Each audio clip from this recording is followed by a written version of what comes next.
4,000 square meter na farm resort sa Calasiao, Pangasinan.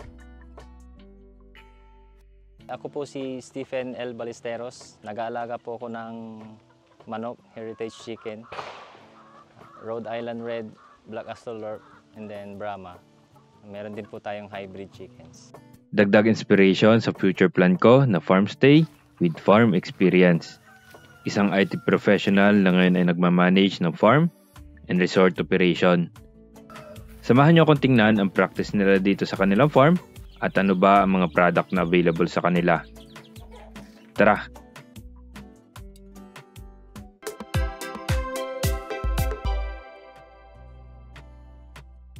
Dahil nandito tayo sa Pangasinan, naghanap tayo ng ka-off duty na pwede nating mabisita.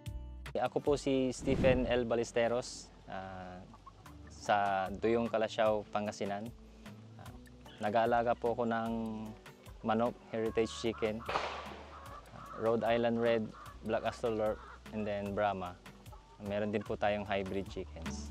At tumugod sa atin ang SLB, Agri-Farm and Private Resort sa katauhan ni Sir Stephen. Okay, dito tayo sa Calasiao, Pangasinan. Siyempre may tumugon sa ating panawagan na may mabisita tayong farm. Si Sir? I'm Stephen Ballesteros, sir. Si Sir Stephen Ballesteros ay taga rito sa Calasiao, Pangasinan at meron siyang free-range farm.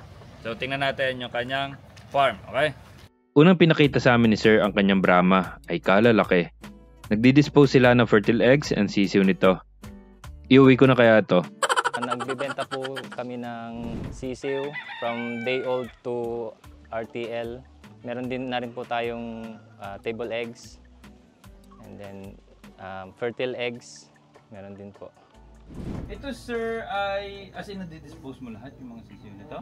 Sa ngayon sir, ayaw ko pa pong i-dispose pero pag may bumili, binibenta. Next naman ang kanilang layers. Ito ang nagpuproduce ng kanyang mga table eggs na binibenta.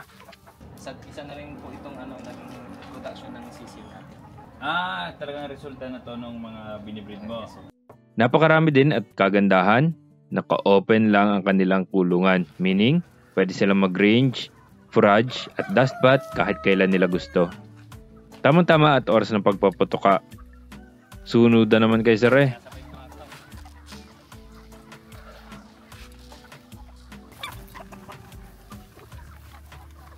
At may ilang kambing din sina Sir na talaga namang makukulit. Sugod din kasabay ng mga manok. Akala ata nila ay manok din sila at nakisabay sa pagkain nila. Isang IT professional si Sir at siya na nagmamanage ng farm and private resort operation ng kapatid niya na isang OFW. Pwede nyo pong makita yung po sa SLB Agri-Farm sa Facebook. Meron din po tayong page. And then pwede rin po i-contact sa 0906-486-8394. Meron din sila dito na ginugrow ng mga manok. Ito ay for disposal nila. Or kung hindi man ma-dispose in time, additional layers. Ito sir ay for disposal mo o i-add mo siya sa yung layers? Yes sir, available po ito sa aming farm for disposal. Binibenta. Alright. Magkano mo sir binibenta yung mga manok mo? Sa 3 months old, nasa around 350. And sa kanilang breeder area, meron silang 7 partitions. May 7 partition po sir. 7 partition with? Meron tayong 60 na Rhode Island Red and then nasa 20 pieces na Black Astolorp. And meron po din tayong silky chicken and hybrid. Maraming partitions na Rhode Island Red ang laman. Ang lalaki at ang bibigat ng mga heritage chickens. Para dito, nagdi-dispose sila ng mga fertile eggs and mga sisiw. Nagpapapisa din kasi sila dito. May mga tinatry din sila dito na hybrids. Nagtatry po tayo ng crossbreeding within Rhode Island Red and then Black Astolorp for egg production po. Pero pang sarili lang, pang table egg production nila.